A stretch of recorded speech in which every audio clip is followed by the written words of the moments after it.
celle que le traité de paix, dans son article 22, appelle les nations développées, et auquel il trace pour le mieux-être de ces races ce qu'il nomme la mission sacrée de la civilisation. C'est en application de cet article que la mission personnelle de la France a été étendue sur le Togo et le Cameroun. Albert Sarraut, La mise en valeur des colonies françaises, 1923. De l'Indonésie au Ghana, de l'Algérie au Kenya, de l'Indochine à l'Angola, sur tous les théâtres coloniaux, les pouvoirs européens se trouvent dans une position difficile au lendemain de la Seconde Guerre mondiale. Jadis hégémoniques, les métropoles du vieux continent sont rétrogradées au rang de puissances secondaires sur une scène internationale désormais dominée par deux superpuissances. Les États-Unis et l'Union soviétique. Alors que Washington et Moscou se montrent hostiles au maintien à l'identique des empires coloniaux européens, Londres, Paris, Bruxelles et Lisbonne sont en outre placés devant leurs contradictions par des peuples colonisés qui ne supportent plus d'être maintenus dans une situation de soumission au nom de la civilisation. Les puissances coloniales européennes cherchent alors à résoudre une équation qui paraît à maints égards insoluble. Comment conserver leur emprise sur le monde quand tout milite pour la fin de ces empires qui avaient fortement contribué dans les décennies précédentes à leur puissance et à leur prospérité? Rares sont les endroits où cette équation fut posée aussi explicitement que dans le territoire que l'on connaît aujourd'hui sous le nom de Cameroun.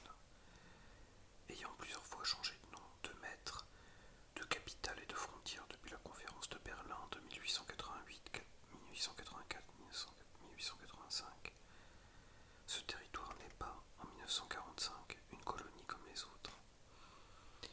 Placé après la Première Guerre mondiale sous la tutelle de la Société des Nations, SDN, il avait été alors confié sous forme de mandat à l'administration de la France et du Royaume-Uni. Mais ce dispositif juridique ambigu, instituant une sorte de colonialisme à visage humain, est vite tombé en désuétude.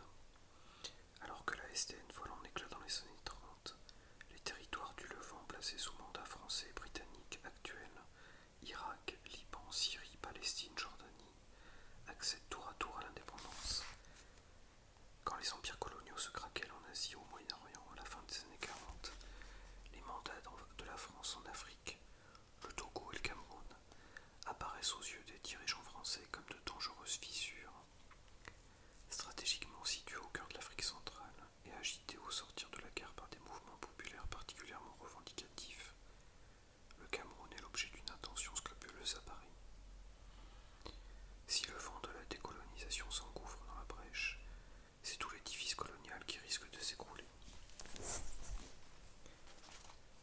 Pour comprendre comment la situation va s'envenimer dans ce pays, amenant les autorités françaises à engager une guerre meurtrière dans les années 50, il faut donc revenir brièvement sur l'histoire de ce territoire particulier qui, jouissant en théorie d'un statut juridique plus libéral, subit en pratique les mêmes injustices que les autres sociétés coloniales.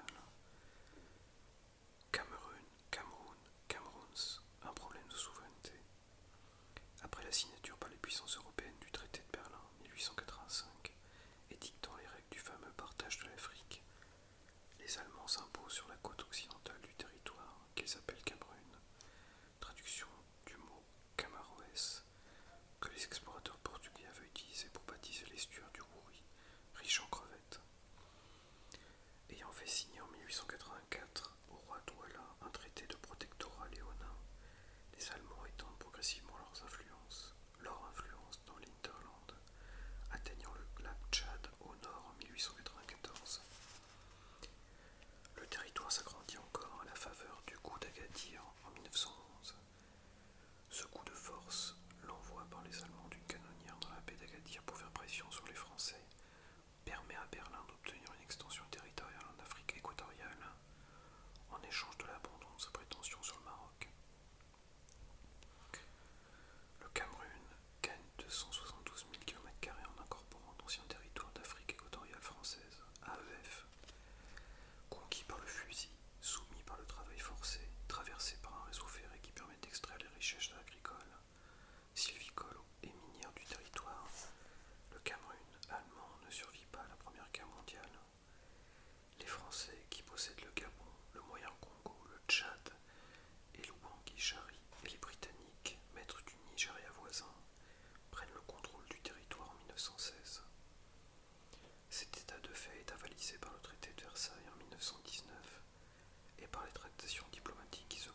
ces missions figure celle de garantir aux populations locales le bien-être et le développement.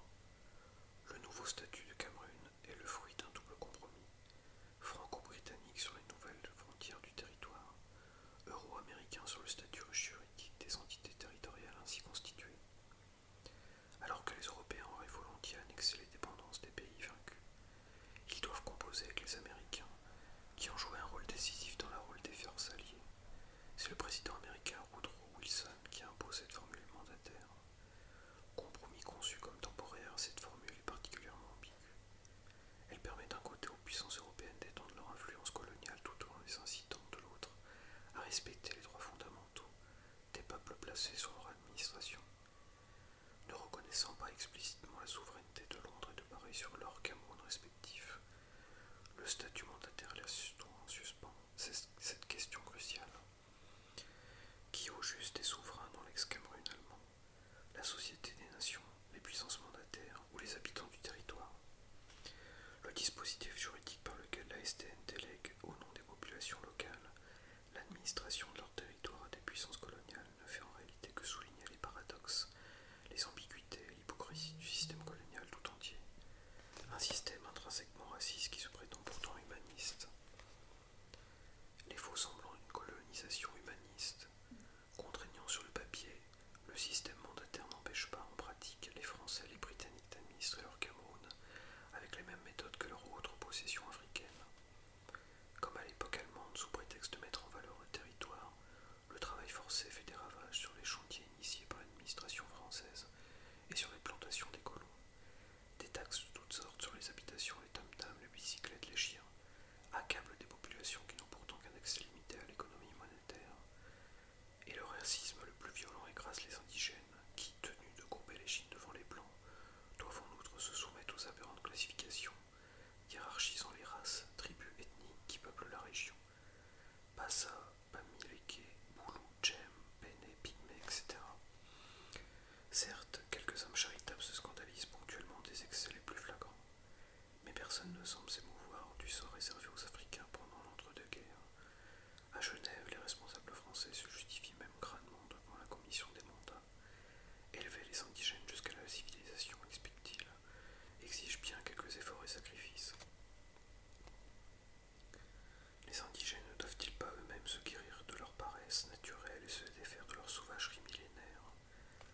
Par la magie du verbe, le travail obligatoire, les impôts iniques et les brutalités sont ainsi intégrés dans la grande œuvre coloniale française, au même titre que l'école, où l'on discipline à la trique les corps et les esprits, et les campagnes de vaccination du médecin militaire Eugène Chameau, 1879-1937, dont on exalte la lutte exemplaire contre la maladie du sommeil. Si les Franco-Britanniques administrent et exploitent le territoire comme leur propre colonie, ils savent qu'ils ne sont pas tout à fait chez eux, dans cet ex-Cameroun devenu territoire international. Dispositif juridique ambigu, le système mandataire les incite surtout à consolider leur propagande. Plus qu'ailleurs, ils insistent sur le caractère humanitaire de leurs actions. De leur action, ils braquent les projecteurs sur les infrastructures sanitaires et sociales qu'ils déploient et jurent ne vouloir rien d'autre que le bien-être et le développement des populations locales, conformément aux engagements pris devant la SDN. Les puissances tutrices cherchent, en d'autres termes, à faire de leur mandat les vitrines d'une colonisation humaniste. Une illusion qui convainc d'autant mieux les observateurs de la SDN que ceux-ci, en plus de partager l'étau civilisationnel de l'époque, ne se rendent jamais sur les lieux et auditionnent uniquement les indigènes que leur présentent les puissances mandataires.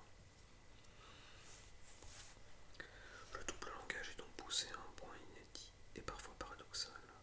Dans un dossier consacré en 1931 à la SDN, le très officiel magazine Togo Cameroun, qui défend à quart d'heure la présence française dans ces deux territoires, s'offusque des velléités annexionnistes des Britanniques, accusés de vouloir intégrer une partie des Camerouns à leur colonie nigériane. La souveraineté en pays mandaté appartient à la communauté d'habitants qui peuplent le territoire, rappelle-t-il avec intransigeance. Ainsi, la commission des mandataires considère